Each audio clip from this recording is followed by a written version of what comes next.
I remember my mom holding me back as I've got tears coming out of my eyes. We're at the airport, and I'm sort of doing this as I see my father in the background. We're leaving the airport of Beijing and traveling back to Pakistan. I was somewhere under 10 years old. Um, so as a kid, obviously you want your parents to be around, but my dad decided a different path, and he focused on his career, which was good for the family. But his absence was missed, especially by me as a kid.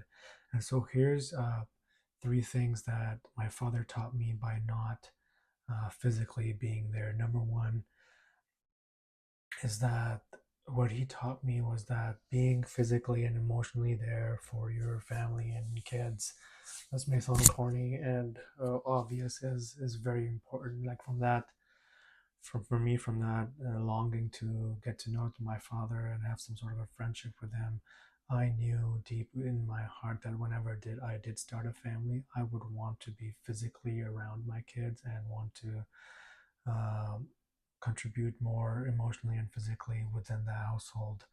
And then my father taught me that, believe it or not, by not being there. If he had been there, he might have still taught me that, or it could have been something different.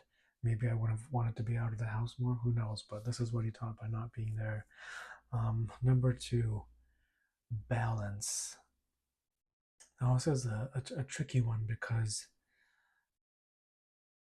this is from both his experiences and my experiences. One is that he was always away, but financially we were always okay. Um, and so maybe in my brain I recorded that if I'm always home and near my family and contributing, it will be the opposite. Like financially we won't be okay, but that is wrong. And I've lived through a couple of experiences like this where I've decided to be home, and mentally I'm like, okay, it's a trade-off for being well off in finances, when it's not. That's not entirely true. Maybe some of it is true, and maybe you can have the perfect home life and the perfect work life, perfect home life and perfect work life all at once, inclined together. But what I've learning through my experiences is that there are extremes. Maybe there's a time period in your life where you're focusing on work a lot, and then um, something takes a back burner, like date night or extra time with your kids. As opposed to 3 hours a day, it is half an hour a day or something like that. And then when you're spending more time at home, there's less work. Like there's a time trade off somewhere, and maybe there's a perfect balance, and I'm still searching for it.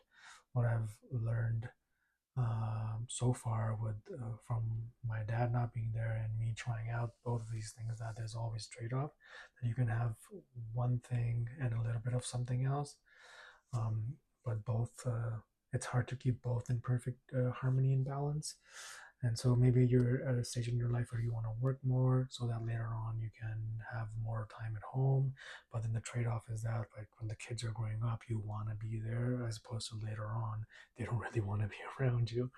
So that's a bamboozler, is what I like to say. um, the third thing I learned from my father not being there is how important it is, um, for from my role as a partner in my relationship. My mother was usually on her own raising four kids unless we had help, but my father was always away. And then I saw my mother, um, and not until I was older, that something was off. That maybe she was sad, depressed, and obviously naturally so. She missed her partner. The person she married wasn't really around, and it was all her kids. And eventually the kids grow up and they go away, and then the partner is still away, and then the mother's still suffering. So I learned that it is very important to be an active partner in a relationship, and also the role models for your children's relationships will be you, as in the parent. So my role model for my relationship was my mother, obviously. And then that situation was created because of my father being absent, and so I learned something a bit from him. He was distant, far off, and my mother was always the one trying. and giving her all in the relationship despite being unhappy. So I learned, I guess it's sort of turning into what I learned from my mother, but the father was the catalyst for it, is that um,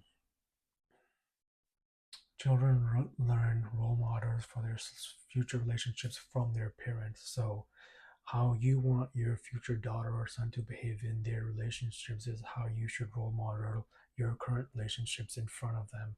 And so that's always been an active thought in my mind. And uh,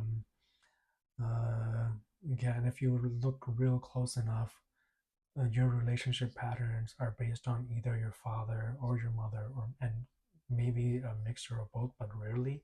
Mine was basically based off my mother, and I only realized that because I had only had my mother to look at for a relationship, thanks to my father.